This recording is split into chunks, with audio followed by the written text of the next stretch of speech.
கர்த்தருடைய மகா பரிசுத்த நாமத்திற்கு ஸ்தோத்திரம் உண்டாவதாக. 90ஆம் சங்கீதம் 15ஆம் வசனம். தேவரீர் எங்களை சிறுமைப்படுத்தின நாட்களுக்கும் நாங்கள் துன்பத்தை கண்ட வருஷங்களுக்கும் சரியாய் எங்களை மகிழ்ச்சியாக்கும் என்று தேவனுடைய மனுஷனாகிய மோசே தேவனிடத்திலே இந்த விண்ணப்பத்தை வைக்கிறார். நாம் சிறுமைப்படுத்தப்பட்டது நாட்களாக இருந்தாலும் நாம் துன்பத்தை கண்டது வருடங்களாக இருக்கிறது. ஆனால் அவைகளை எல்லாம் மாற்றி நம்மை மகிழ்விக்கிற தேவன் நம்மோடு கூட இருக்கிறார். நாம் நம்முடைய வாழ்க்கையிலெல்லாம் இந்த துன்பங்களை மறந்து கலிகூர்ந்து மகிழ வேண்டுமென்றால் காலைதோறும் கர்த்தருடைய வார்த்தையினாலே கிருபையினாலே நாம் திருப்தியாகிறவர்களாக இருக்க வேண்டும் என்று முந்திய வசனத்திலே நாம் வாசிக்கிறோம். ஆகவே துன்பப்படுத்தப்பட்ட நம்மை அவர் துதிக்கும்படி செய்ய அவர் போதுமானவர். ஆகவேதான் ஆசாப் சொல்லும் பொழுது 74ஆம் சங்கீதத்திலே, துன்பப்பட்டவன் வெட்கத்தோடு திரும்ப விடாதிரும், சிறுமையும் எளிமையுமானவன் உமது நாமத்தை துதிக்கும்படி செய்யும் என்று சொல்கிறார். துன்பப்பட்ட நம்மை அவர் துதிக்கும்படி செய்கிறார். ஏனென்றால் நம்முடைய துன்பத்தை எல்லாம் மாற்றி அதற்கு ஈடாக நம்மை மகிழ்ச்சியாக்குகிற தேவன் நம்மோடு கூட இருக்கிறார். நம்முடைய புலம்பலை ஆனந்த களிப்பாய் மாற்றுகிறவர்.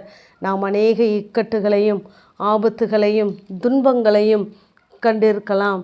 ஆனால் அவைகளிலிருந்தெல்லாம் நம்மை திரும்பவும் உயிர்ப்பிக்கிற தேவன், திரும்பவும் நம்மை ஏற பண்ணுகிற தேவன், மேன்மையை பெருக பண்ணுகிற தேவன், நம்மை தேற்றுகிற தேவன். அவர் நம்மை துதிக்கும்படியாய் செய்ய அவர் போதுமானவர்.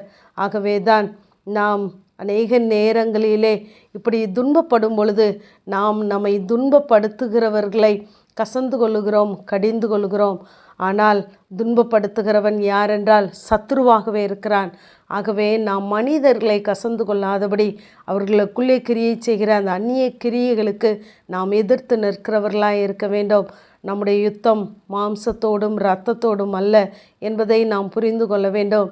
ஆகவேதான் இந்த இயேசுவுக்கு சீஷனாய் இருந்த யூதாஸிடம் சத்துரு புகுந்த பின்பு அவனுடைய செயல்கள், அவனுடைய கிரியைகள், எண்ணங்கள் எல்லாம் மாறி போனது. ஆகவே நாம் துன்பப்படுத்தப்பட்டாலும் நாம் துதிக்கும்படி செய்கிற தேவன் நம்மோடு கூட இருக்கிறார். 142ஆம் சங்கீதத்திலே, நான் துதிக்கும்படி என் ஆத்துமாவை காவலுக்கு நீங்களாக்கிவிடும் என்று கேட்கிறார்.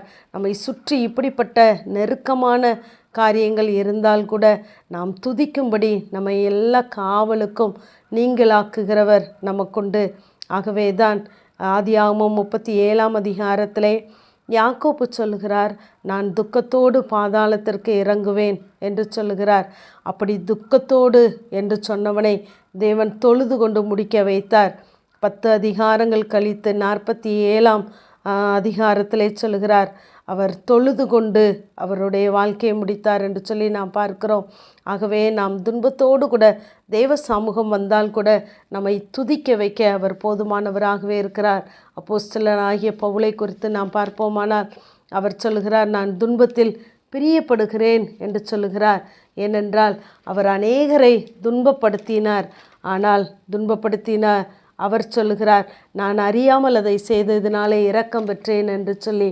ஆனாலும் அநேக பட்டணங்களிலே செல்லும் பொழுது அவர் துன்பத்தை சகித்தார் என்று சொல்லி பார்க்கிறோம். அப்படி சொன்னவர் சொல்லுகிறார், நான் துன்பத்தை அனுபவித்திருக்கிறேன், நான் பாதகன் போல கட்டப்பட்டு இருக்கிறேன், ஆனால் வேத வசனமோ கட்டப்படவில்லை என்று சொல்கிறார்.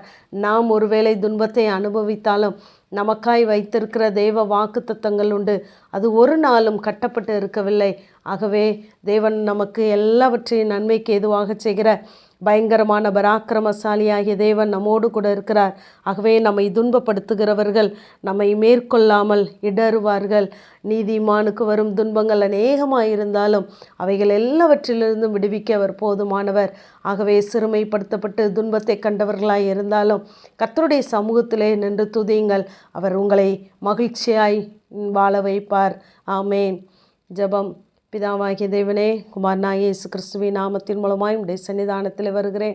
நீதி நிமித்தம் துன்பப்படுகிறவர்கள் பாக்கியவான்கள் என்ற வேத வார்த்தையின்படி கர்த்தாவே, நாங்கள் படுகிற துன்பம் இந்த உலகத்திற்குரியவைகளாக இல்லாமல் உமக்கென்று நாங்கள் துன்பப்படும் பொழுது, நீதி நிமித்தம் நாங்கள் கஷ்டப்படுத்தப்படும் பொழுது நாங்கள் பாக்கியவான்களாக இருப்போமே.